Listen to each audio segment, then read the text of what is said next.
Abra a tua Bíblia na carta aos Efésios. Estamos caminhando em algumas semanas na carta aos Efésios. Não é uma exposição minuciosa, é uma exposição panorâmica. Não veremos cada detalhe dessa carta, mas que o Senhor nos abençoe nessa empreitada.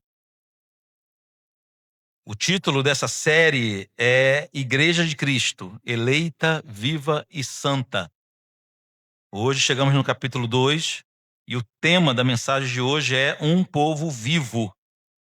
No capítulo 2 de Efésios, do versículo 1 ao 10.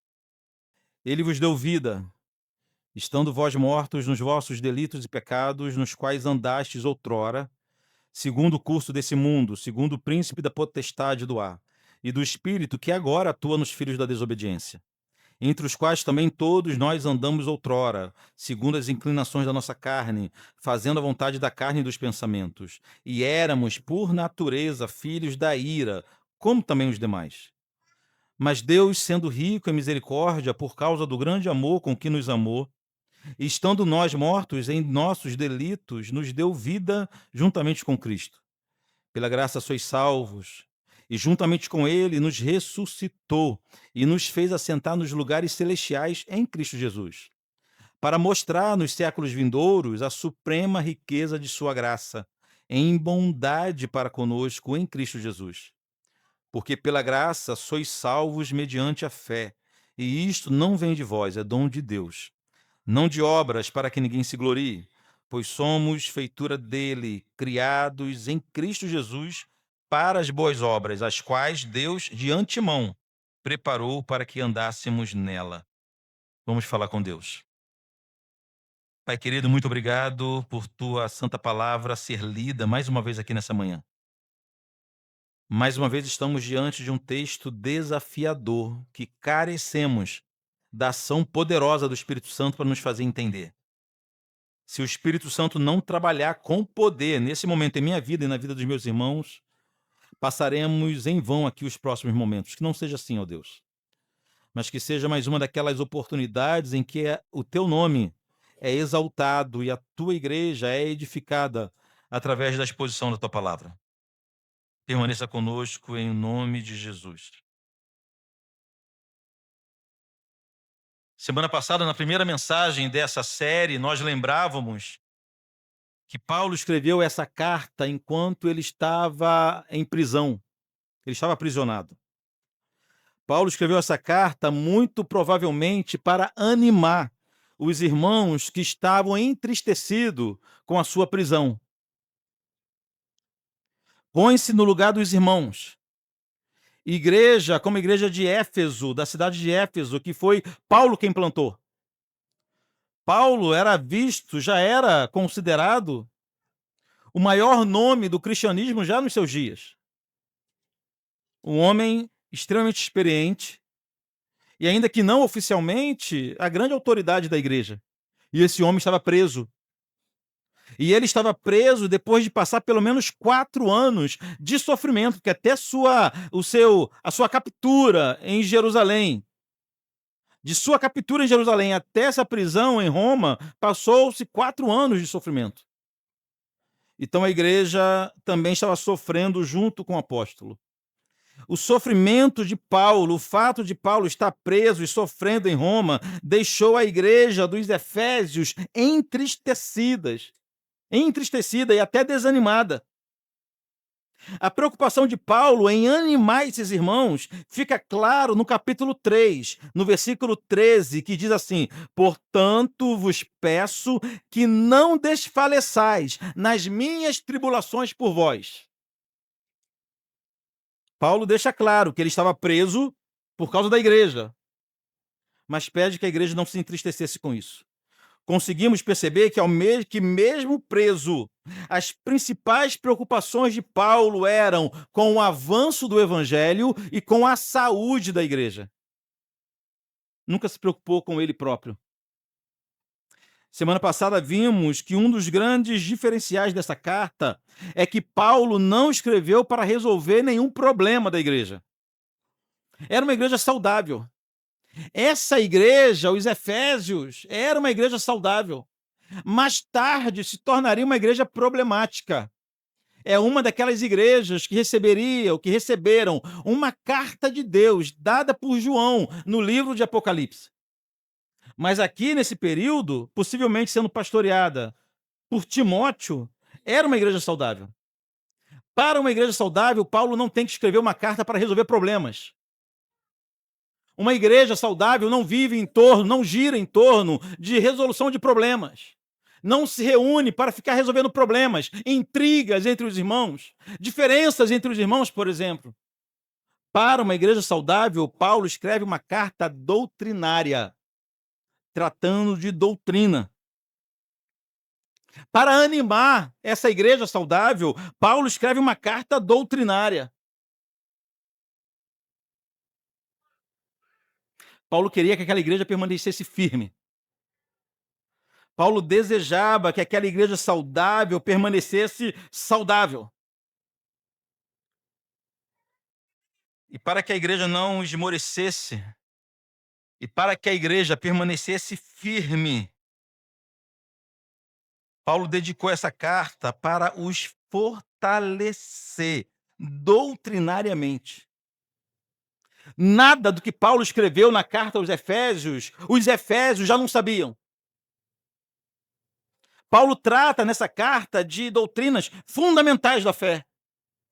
Mas Paulo percebe a necessidade de fortalecê-los em sua doutrina para que permanecessem sendo uma igreja forte.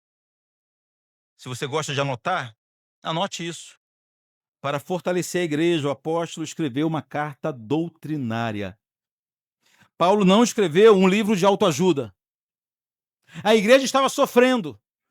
A igreja estava com medo do que poderia vir pela frente. Se prenderam Paulo, o que não fariam conosco? Eles pensavam. Mas para fortalecê-los, para animá-los, Paulo não escreveu um livro de autoajuda.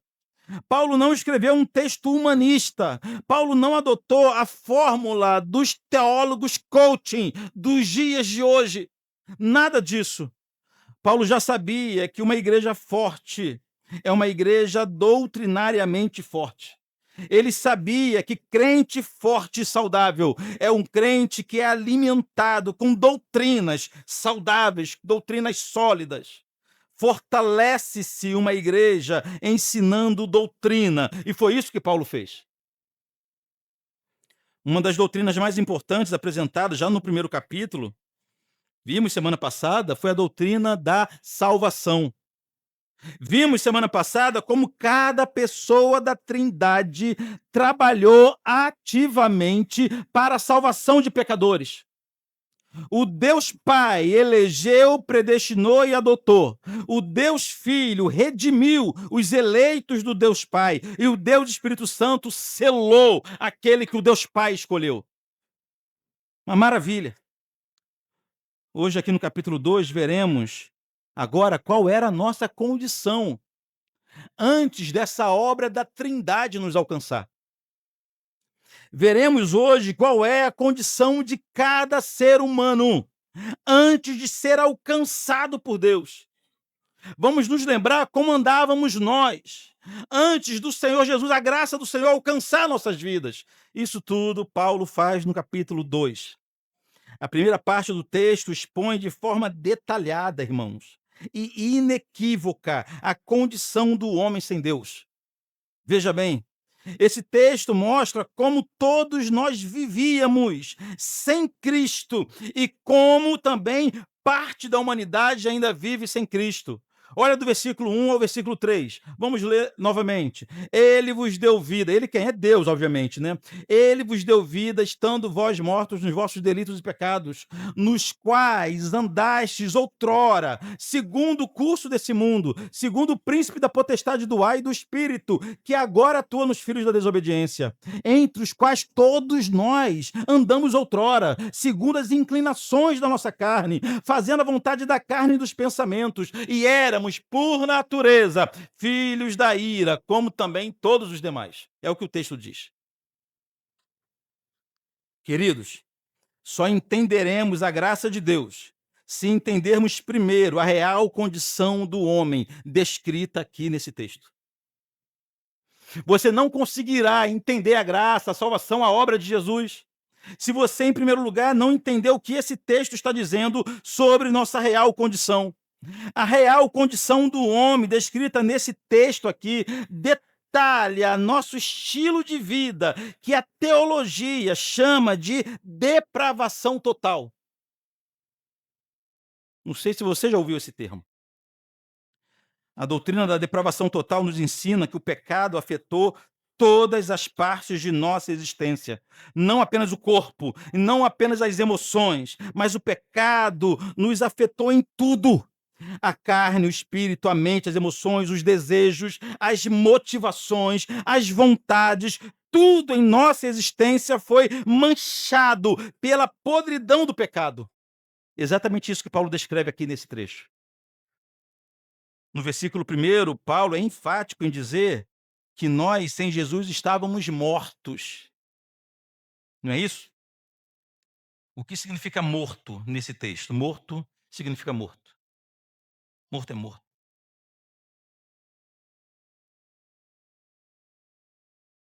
No original é a mesma palavra para cadáver. Imagina isso. Éramos assim, segundo as Escrituras. Éramos cadáveres. Só não sabíamos disso. Preste bem atenção, irmãos. A palavra de Deus não está afirmando que nós estávamos feridos. A palavra de Deus não afirma que o pecado nos feriu. Não. A palavra de Deus não diz que nós éramos enfermos por causa do pecado. A palavra de Deus não diz que nós estávamos hospitalizados em estado grave por causa do pecado. A palavra de Deus não diz que nós estávamos em coma por causa do pecado. O que a Escritura que acabamos de ler nos afirma é que nós estávamos mortos, completamente mortos. E a Bíblia é enfática quanto a isso. Em nenhum momento a Bíblia minimiza a consequência do pecado em nossa história. A gente que tem o costume de fazer isso. Desde a escolinha dominical, lá por onde nós passamos, que a gente aprende que estava tudo muito bem no Jardim do Éden, mas quando o pecado entrou em nossa história, Papai do céu ficou chateado com a gente e a gente, depois que a gente começou a ficar doente. O que a Bíblia diz é que o pecado, quando entrou em nossa história, nos matou definitivamente diante de Deus. Não somos feridos, não somos enfermos. Éramos mortos diante do Senhor. Mortos, irmãos, é o que o pecado nos tornou. E como mortos, nós não precisávamos. Raciocine comigo. Como mortos, de nada adiantaria um curativo, um tratamento medicamentoso, uma boa vontade, um incentivo. Nenhuma outra forma de terapia humana é suficiente para resolver a questão de quem está morto. Segundo as Escrituras, somente uma ressurreição tira alguém do seu estado de morte. Nada mais. Ou seja, o nosso estado era irremediável. O teu estado era irremediável. Mas alguém poderia argumentar que talvez Paulo estivesse exagerando aqui. Alguém poderia achar que Paulo usou apenas usou apenas a figura do morto como ilustração. E que isso não significa que o nosso estado fosse tão ruim assim. Queridos, para desmontar esse argumento, para que ninguém se fizesse de desentendido, o apóstolo detalhou como era esse estado de morte. Quer ver comigo? Em primeiro lugar, para explicar o estado de morte, Paulo disse que o homem sem Deus vivia em desobediência. Olha o versículo 2. Nos quais andastes outrora segundo o curso desse mundo, segundo o príncipe da potestade do ar, do espírito que agora atua nos filhos da desobediência. Veja comigo, percebem que, segundo Paulo, uma forte característica do homem sem Deus é a desobediência. O homem sem Deus ignora quem é o Senhor. O homem sem Deus ignora a vontade de Deus. O homem sem Deus sabe o que é certo, mas ignora o que é certo e faz opção pelo que é errado. Mas tem uma lição pior aqui nesse trecho. A péssima notícia aqui do versículo 2 é que a pessoa sem Jesus é desobediente, mas é desobediente somente a Deus. Só não obedece a Deus. Segundo a Bíblia, essa mesma pessoa que não obedece a Deus vive obedecendo a 3 autoridades malignas, a saber, o mundo, o príncipe da potestade do ar e o espírito da desobediência. 3 forças malignas, invisíveis, que dominam o homem sem Deus. Em outras palavras, Paulo está dizendo que sem Deus, o homem vive para obedecer à vontade do mundo e de espíritos malignos. Quem diz isso é o texto, não sou eu. É desobediente só contra Deus, mas obedece piamente ao mundo, à carne e ao diabo. Vamos ler de novo o versículo 2. No qual andastes outrora, segundo o curso deste mundo, segundo o príncipe da potestade do ar. Você imagina o que é isso? Precisa fazer grego para entender que está se referindo a um demônio, a um espírito maligno? Segundo o príncipe da potestade do ar e do espírito que agora atua nos filhos da desobediência. Esse é aquele momento que você pode estar pensando assim, mas pastor, eu não vivia assim não. Ou melhor, pastor, eu não vivo assim. Infelizmente. Você que pensa. As forças malignas não precisam convencer a pessoa a cometerem as piores atrocidades. Não.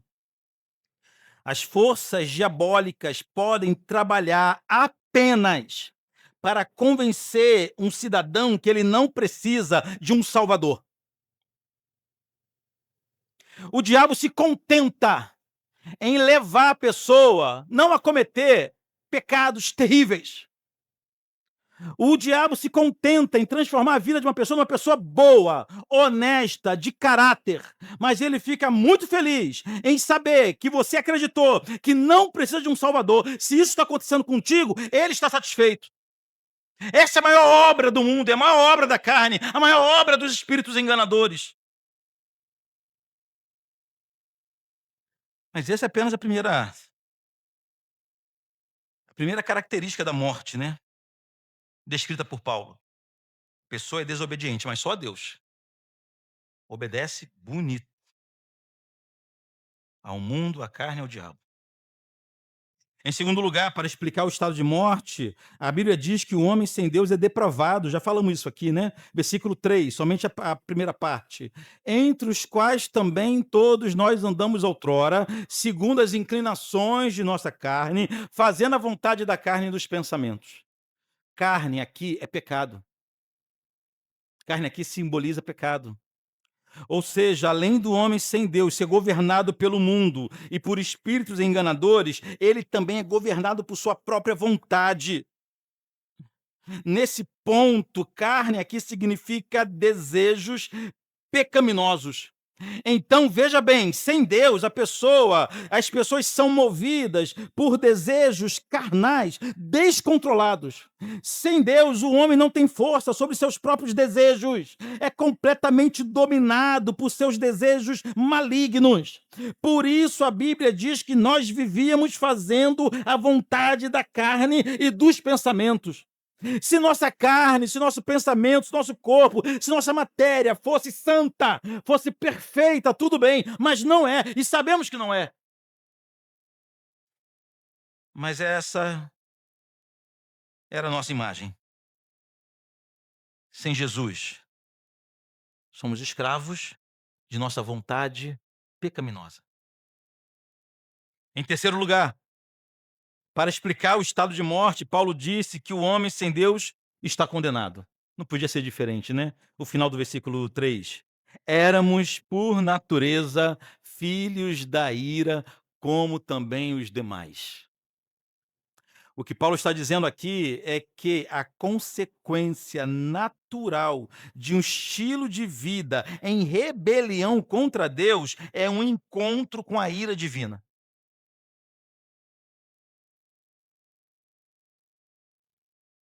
Eu sei que você não gosta de pensar nisso.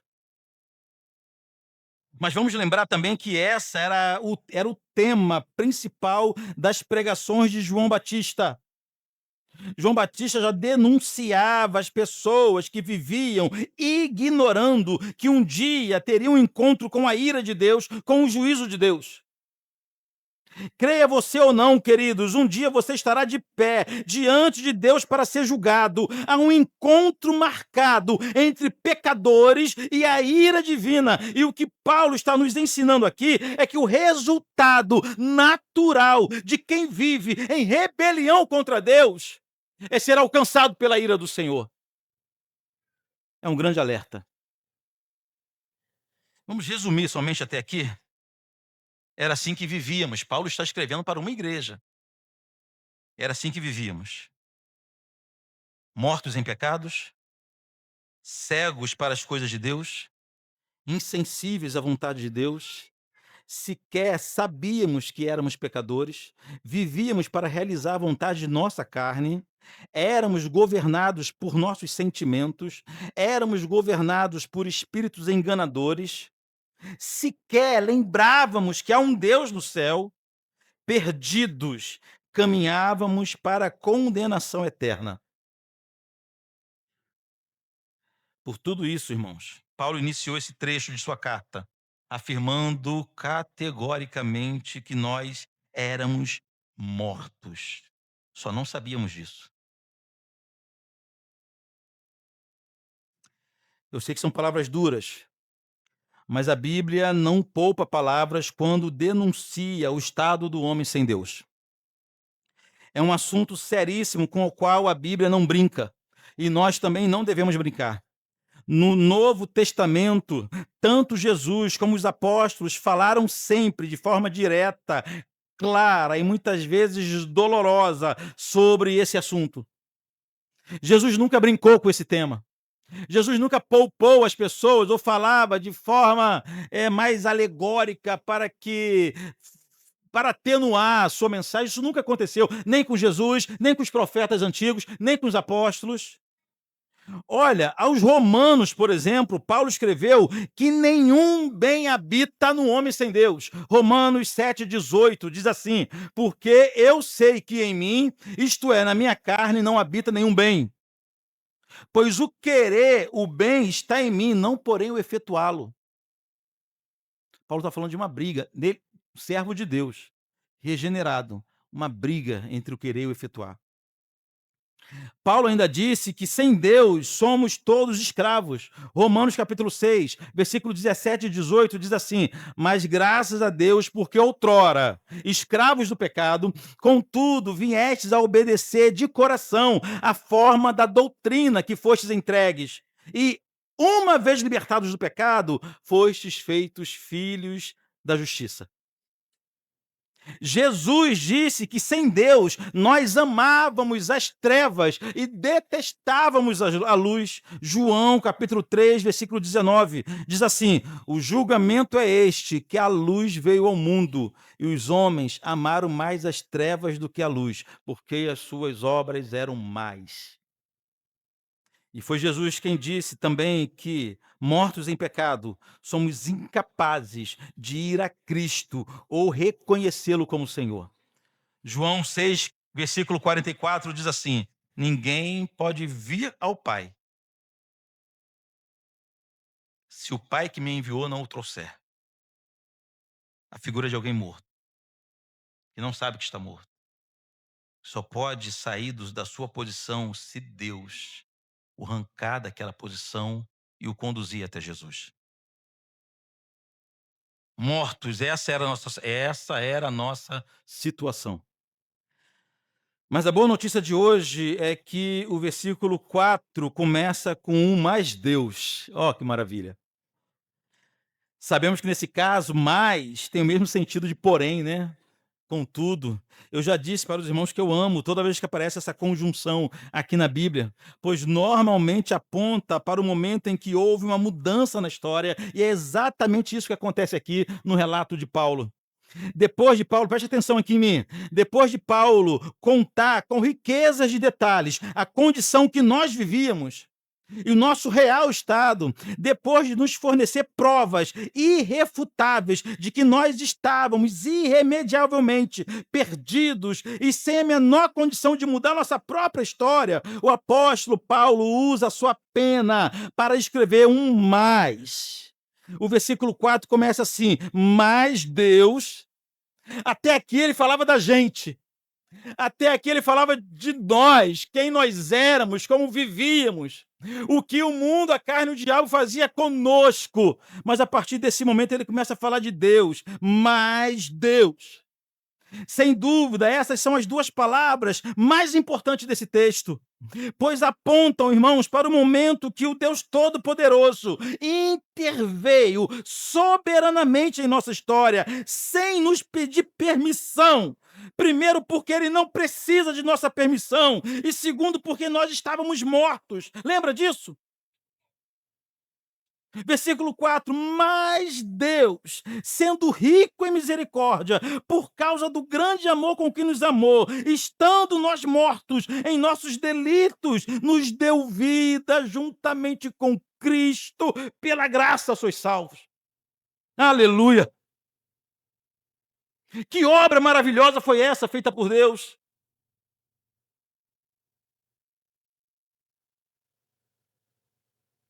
Como pôde, melhor dizendo, um Deus que é todo santidade, se preocupar com nós, meros pecadores? Como um grande Deus se preocupa com grandes pecadores como nós? O que faz o Deus que é todo santidade se mover em nosso favor? Lembrar que nós existimos. Ah, queridos, Paulo diz que há dois atributos em Deus que o moveu em direção de gente como nós. Dois. Há duas características de Deus que foram fundamentais para ele mudar essa situação, mudar a nossa situação.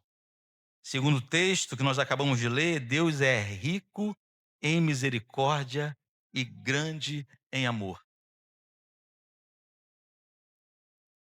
Que Deus é como o nosso Deus. De novo, versículo 4.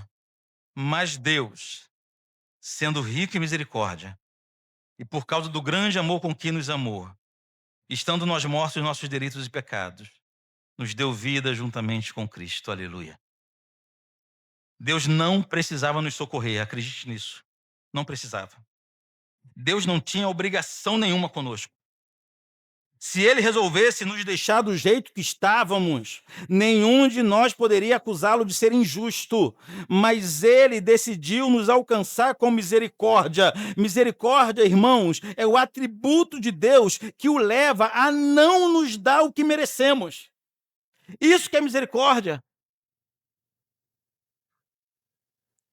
E sejamos honestos, o que nós merecíamos? O que você merecia? O que eu merecia? Mas graças a Deus, em primeiro lugar, ele se moveu por misericórdia, já que ninguém aqui era digno sequer de ser lembrado pelo Senhor. Nós seríamos condenados justamente, pois Deus não faz injustiça. Quanto a isso, podemos ficar tranquilos. Preste atenção, nenhum inocente será condenado, pois não existe inocente na raça humana. Mas ele foi misericordioso quando nos viu mortos. Por isso Paulo descreve como sendo rico em misericórdia. Mas além de rico em misericórdia, o texto diz que Deus nos amou, e não com um amor qualquer, mas sim com um grande amor. Versículo 4 de novo, mas Deus, sendo rico em misericórdia, por causa do grande amor com que nos amou, veja bem, somente o grande Deus, com o seu grande amor, poderia mudar a história de um grande pecador.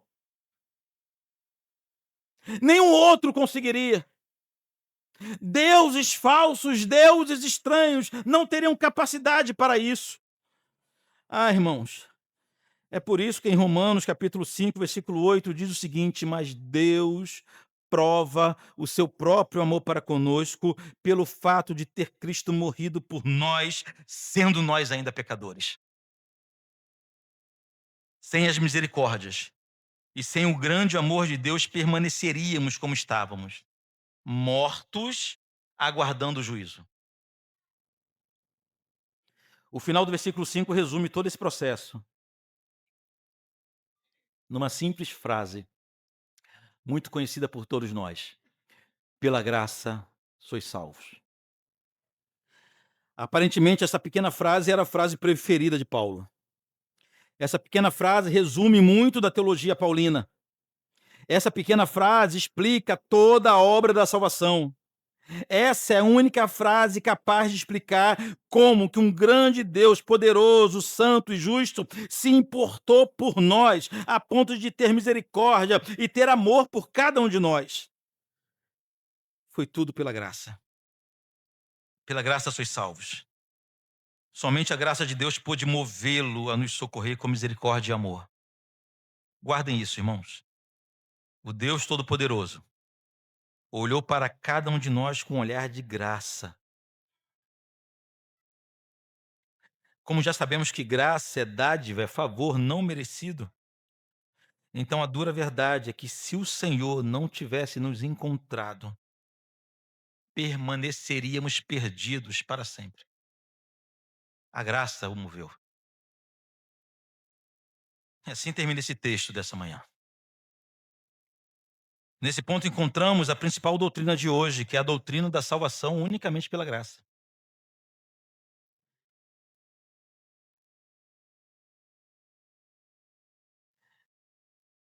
Se não fosse a graça de Deus, os nossos pecados impediriam o Senhor. Reverendo Hernandes nos lembra que Deus nos salvou não por causa de nossos méritos, mas apesar de nossos deméritos. O que nos revela o texto de hoje é que nós não tínhamos a menor condição de sermos vivos, de sermos uma igreja viva, ao menos que o Senhor nos arrancasse de nossa sepultura.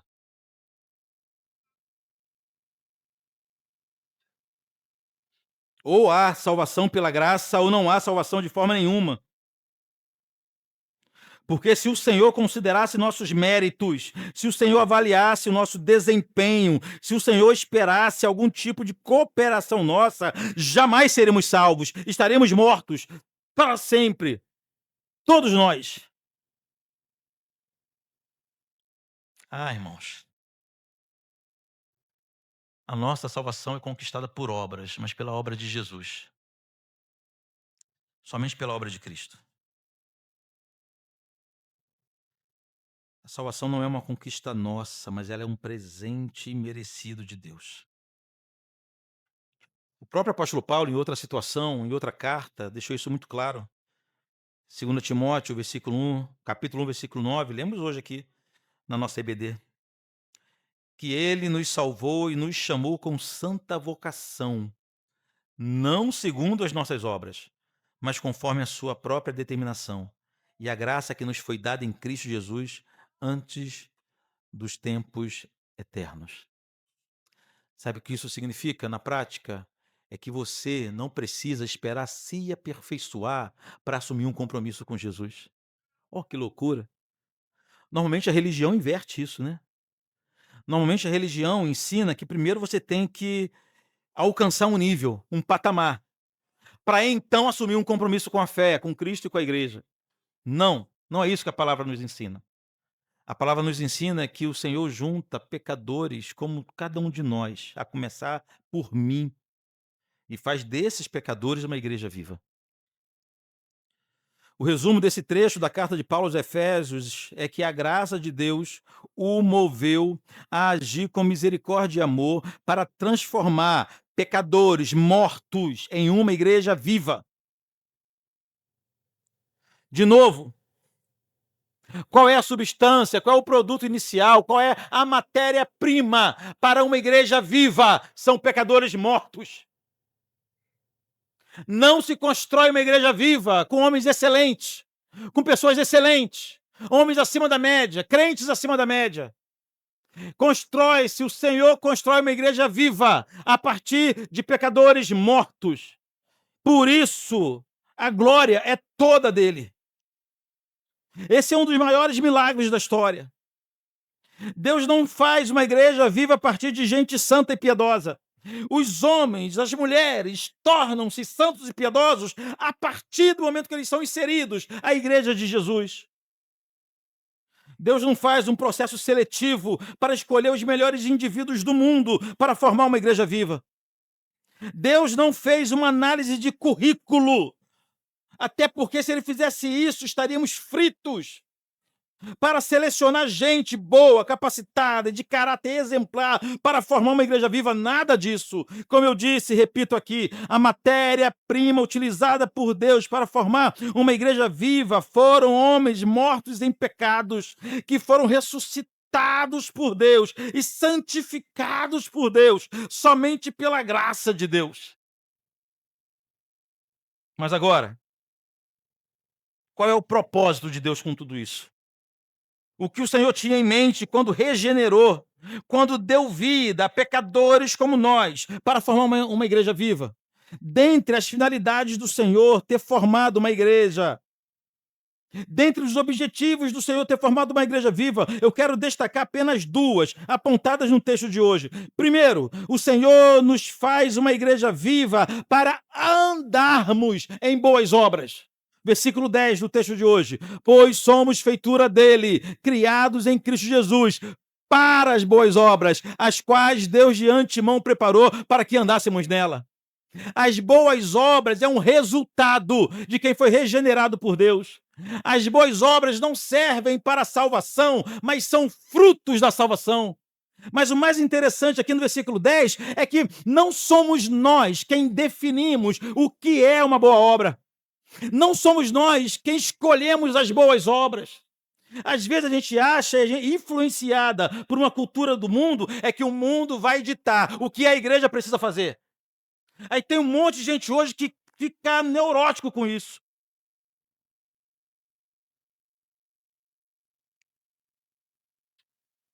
Quer ver uma coisa? Se acontece lá na tua igreja, me perdoe. Me perdoe. Mas aqui no meio batista tem acontecido muito isso. São as igrejas batistas seguirem o calendário oferecido pela sociedade. O mês rosa, o mês lilás, o mês amarelo, o mês... Qual é a jogada? As causas são importantíssimas. Quem nega isso?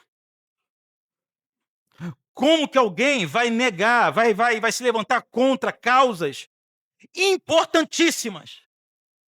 Mas no fundo, é a sociedade ditando a agenda da igreja. É a sociedade impondo uma agenda para a igreja. As pregações, a exposição, palestras, a cultura da igreja passa a ser moldada por aquilo que uma sociedade pecaminosa, um mundo pecaminoso definiu. Não é isso. O texto diz, versículo 10 de novo, que somos feitura deles, criados em Cristo para as boas obras. Quais são essas boas obras? As quais Deus de antemão preparou para que andássemos nela. Quem define o que é boa obra é o Senhor. Quem define o que devemos fazer é o Senhor. Mas em segundo lugar, o Senhor nos faz uma igreja viva para que o nome de Deus seja glorificado para sempre. Versículo 6 e 7. E juntamente com ele nos ressuscitou e nos fez assentar nos lugares celestiais em Cristo Jesus. Ou seja, espiritualmente nós já gozamos da eternidade. Para quê? Para mostrar nos séculos vindouros a suprema riqueza de sua graça e bondade para conosco em Cristo Jesus. A ideia do apóstolo Paulo escrevendo essas palavras é a seguinte: o mundo vai ver o que Deus fez com vocês e o mundo vai glorificar o Senhor. Outras pessoas em outros séculos irão ver o que Deus fez com a igreja, ressuscitando mortos e ajuntando em um santo ajuntamento, e glorificarão ao Pai. É um dos objetivos de Deus, ao transformar mortos, pecadores mortos, numa igreja viva. Eu preciso finalizar com algumas aplicações. E agora, sabendo de tudo isso, o que devemos fazer? Em primeiro lugar, vivamos em radical humildade. Como o texto afirma que estávamos mortos em delitos e pecados, e que a salvação é um dom gratuito de Deus, não por obras, a aplicação prática é abandonar todo o orgulho espiritual. Queridos, quem compreende de verdade o evangelho não se torna uma pessoa arrogante. Encontre na sua trajetória um cristão arrogante e tenha certeza que ele não compreendeu o evangelho. Não há mais espaço para jactância. O cristão deve viver consciente de que é totalmente dependente da misericórdia divina, reconhecendo que sua posição em Cristo é divina, mas é imerecida.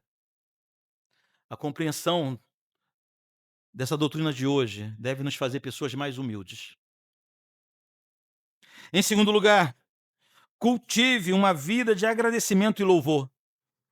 Devemos reconhecer a incomparável riqueza da graça de Deus, como diz o versículo 7, e viver uma vida de louvor e gratidão contínua. A compreensão de que Deus agiu quando estávamos mortos nos leva a uma postura de adoração, não apenas no domingo, mas todos os dias, em todas as áreas de nossa vida. Devemos viver sempre agradecendo pela regeneração operada pelo Espírito Santo. Como não seremos gratos? Como não louvaremos ao nosso Senhor se de fato entendermos que éramos mortos e agora somos vivos? E agora somos vivos. Em terceiro lugar, a terceira aplicação de hoje, devemos assumir um compromisso com as boas obras. Embora as obras não salvem, o texto diz que somos criados em Cristo para as boas obras também. Isso significa que a salvação produz necessariamente uma mudança de vida. Devemos ativamente procurar fazer a obra que Deus preparou, servindo o próximo, vivendo uma vida santa, não para sermos salvos, obviamente, mas porque já somos salvos. Da mesma forma que não há um cristão verdadeiro, arrogante, também não há um cristão verdadeiro sem boas obras. Não há. Tiago nos ensinou que essa fé inexiste. Uma fé que não tem obras, ela é uma fé morta, ela não existe. então assuma um compromisso. Procura saber como você pode retribuir, agradar, louvar ao Senhor com boas obras. Em quarto lugar, nossa quarta Aplicação. Enfrentemos o passado e o mundo com segurança. O texto diz que estávamos mortos, mas Deus nos ressuscitou e nos fez assentar com Cristo nos lugares celestiais. Podemos então viver com a segurança de que não somos mais escravos do mundo, nem do príncipe da potestade do ar, nem do espírito da desobediência, nem da nossa própria carne, nem do nosso próprio pecado. Isso confere ao cristão coragem e identidade para enfrentar tentações e desânimos, sabendo que sua união com Cristo é firme e segura. Não temos mais problemas com o nosso passado. O nosso passado se levanta para nos fazer lembrar de atos vergonhosos, mas nós nos lembramos da cruz de Cristo, que com o sangue de Jesus, ele pagou por cada um de nossos pecados. Mas também hoje nós temos certeza que nós já estamos. A Bíblia não diz que ele nos fará sentar em lugares celestiais em Cristo Jesus. Não. O que o texto que nós lemos diz é que nós já estamos assentados. Se você vem na escola bíblica dominical, nós tratamos desse assunto aqui na semana passada. Que a nossa união com Cristo resulta exatamente nisso. Nós já morremos quando Jesus morreu, nós ressuscitamos com Jesus e já estamos glorificados com Jesus, ainda que essa glorificação não seja final. Mas nós já somos glorificados com Cristo. É segurança de salvação. O verdadeiro cristão não anda por aí com medo de perder a salvação a cada momento, a cada novo pecado que nós cometemos ao longo do dia. E por fim, talvez seja a aplicação mais séria de hoje. Façamos um pacto como igreja para que sejamos, de fato, uma igreja viva. Uma igreja viva. Apocalipse capítulo 3 diz que Deus mandou João escrever uma carta para a igreja de Sardes. Você lembra desse episódio?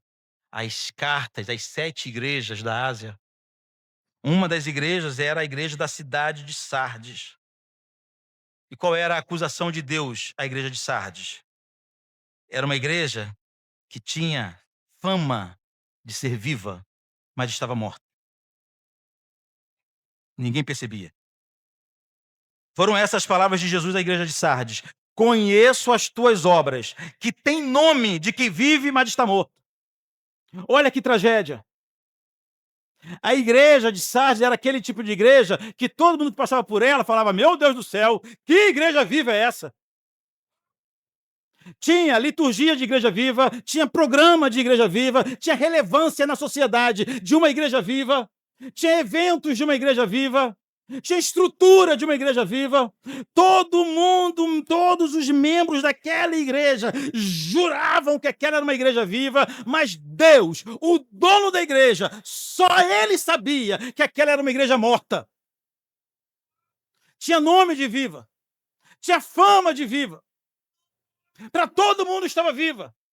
Mas para o dono da igreja, aquela igreja estava morta há muito tempo, só não perceberam isso.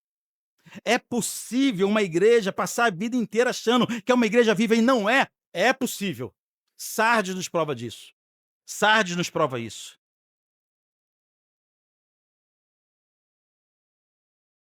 Que o Senhor nos livre dessa desgraça.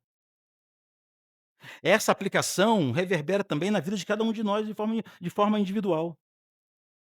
Não apenas temos uma responsabilidade de edificar nesse lugar uma igreja viva e viva de verdade, mas como também cada um de vocês tem responsabilidade de ser um crente vivo de verdade. E não que pensa que está vivo. Vamos falar com Deus?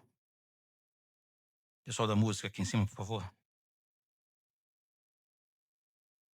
Pai amado, tua palavra nos encontra mais uma vez nessa manhã e nos traz verdades difíceis de serem engolidas, apesar de bem explicadas, entendidas, melhor dizendo. Pai amado, eu não tenho poder nenhum de convencer uma única vida aqui nessa manhã. Mas o Espírito Santo tem, o Espírito Santo tem, ou só Ele tem. Grave as palavras de Deus em nossos corações, ó Espírito Santo. Grave em nossas mentes ao ponto da gente lembrar ao longo dos dias, ao longo das semanas. Ainda que cause dores, mas que a tua palavra seja gravada em nós, até que venha gerar mudança de vida de verdade. Tem misericórdia de nós, Pai, que a Igreja Batista da Graça jamais seja uma igreja que tenha fama de viva apenas.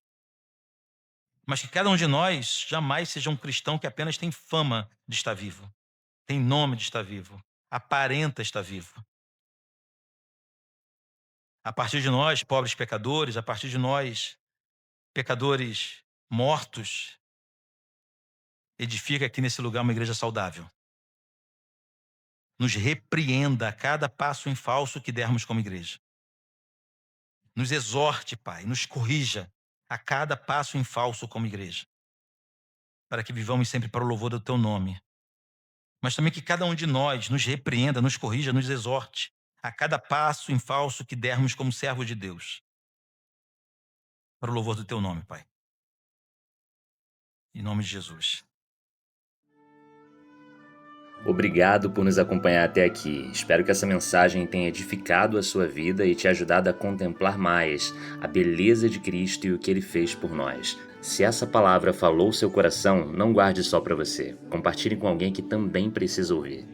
E para continuar recebendo pregações e ensinos da Igreja Batista da Graça, siga o nosso podcast e ative as notificações para não perder os próximos episódios. Que Deus te abençoe e até a próxima.